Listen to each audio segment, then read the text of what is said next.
మా పిల్లలకి మాటి మాటికి కోల్డ్ అండ్ కాఫ్ వస్తుందండి. లాస్ట్ మంతే ట్రీట్ చేసాము. అయినా మళ్ళీ వస్తుంది అని అడిగే పేరెంట్స్ అందరికీ I hope this video will help. Hi! I'm doctor Reshma. So, పిల్లలకి మాటి మాటికి కోల్డ్ అండ్ కాఫ్ రావడము, లేకపోతే మైల్డ్ ఫీవర్స్ రావడము, ప్రతి మంత్ రావడము. సో, ఇది నార్మలేనా? దీనికి రెమెడీ ఏంటి? ప్రతిదానికి మీనింగ్ మా పిల్లలకి ఇమ్యూనిటీ తక్కువ ఉండడమేనా? సో, ఈరోజు తెలుసుకుందాం.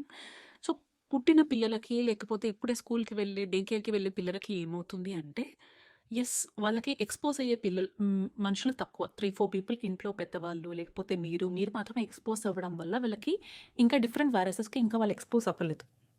సో, యెస్, స్కూల్ గోయింగ్ చిల్డ్రన్‌కి సంవత్సరానికి 6-7 టైమ్స్ కూడా వైరల్ ఇన్ఫెక్షన్స్ రావడం, కోల్డ్ అండ్ కాఫ్ రావడం, మైల్డ్ ఫీవర్ రావడం నార్మలే. వచ్చిన ప్రతిసారి కూడా కోల్డ్ అండ్ కాఫ్ అనేది 7-14 డేస్ వరకు కూడా టైం పడుతుంది రిజాల్వ్ అవ్వడానికి. వెరాస్ ఫీవర్ 3 డేస్ వరకు మైల్డ్ వైరల్ ఫీవర్స్ అనేవి ఉంటాయి.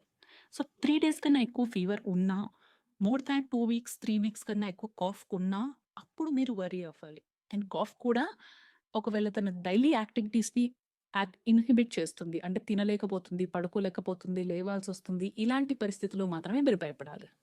లేకపోతే 6-7 టైమ్స్ రావడం అనేది normal. This will help in building there immunity. So, nothing to worry. Happy parenting.